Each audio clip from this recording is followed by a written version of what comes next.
Julia, thanks for joining us today. So the Grocer's been published weekly since 1862. What would you say is the secret of its success? I think I'd probably point to three factors. I think it's about the nature of the industry that we write about, it's about the publishing company that owns the Grocer, and it's about how we're evolving our offering and the way we write about the industry. Grocery, food and drink touches everyone's lives. It's a hugely fast-moving, innovative industry, and it's an industry therefore that I think really appreciates having a reliable source of information that they can trust about the trends that really matter to them. We've been family owned since 1862. That makes a huge difference. You get a kind of continuity, a level of personal and emotional investment in the brand and in keeping that brand vibrant that I think you don't always get in companies that aren't family run. I think that's made an enormous difference to what we do at the Grocer. And finally, I think we have worked really, really hard in the past few years on figuring out what we need to do to stay relevant in a changing media landscape. Everyone talks about the sort of disruptiveness online. That, of course, affects us and affects the way our readers are expecting us to write and present content to them. So we've worked really hard on optimizing our website, redesigning it, giving it new functionality that really adds value to the content we produce, looking at mobile delivery, changing the way we structure deadlines to make sure that we deliver content faster than we have done in the past. And I think those three things combined are probably what have allowed us to keep going. Tell us a little bit about your role in the rest of the editorial team. I'm the managing editor of the Grocer, so I look after the day-to-day running of the magazine and of our website. That's about making sure we go to press on time and we have a magazine to put out every week.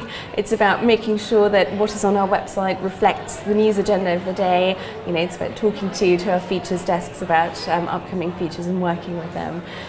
Specifically, I also look after our comment and opinion section. So, third-party op-eds, that kind of stuff tends to get run through me, so I spend a lot of my time early in the week looking at what is really setting the news agenda and then trying to commission great authors who can talk to our readers about that, and then I'll look after our sort of weekly rota of columnists as well and guide them, talk to them about the kind of issues that I want them to reflect in our op-ed section in that particular week. As far as the team is concerned, we're a large editorial team, particularly for trade publication. We've got roughly about 20 journalists working for us at any one time. Without sort of going into exact details of who sits where, I think the key thing people need to know is there's some news desks and there's some features desks. And that's really, I think, the sort of the main division. We have a main features desk and a desk looking after special reports, which we call Focus on Reports. And we have 4 journalists sitting across those desks. As far as our news coverage is concerned, we have a main retail desk looked after by our news editor, Ronan. And then we have a number of specialist news desks that will cover specific sectors. So we have 2 people on our finance news desk. We have 2 people on our fresh news desk. They will look after things like dairy and meat and fruit and veg. And then we have 3 people working on our buying and supplying desk. And those are the guys that will look after a lot of the product news. If there are new product launches, typically it will sit within buying and supplying. And then obviously we have a number of supporting functions, subs, a great commercial team, an art desk that does a fantastic job. But roughly speaking, that's how the team works. How would you describe your relationship with PRs and how can they best work with you and the team?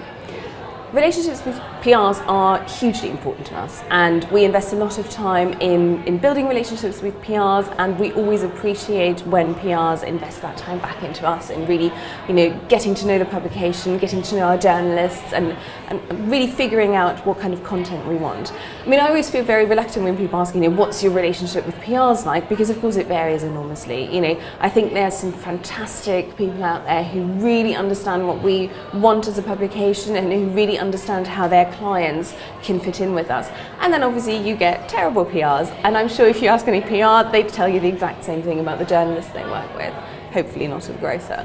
I think the key thing really for me, what I respect when I deal with PRs, is if I get an understanding that they really have read the Grocer online and in the magazine, And now that we have more and more of our content behind a paywall, that difference between the people who actually bother to read your articles and the ones who don't becomes ever more obvious.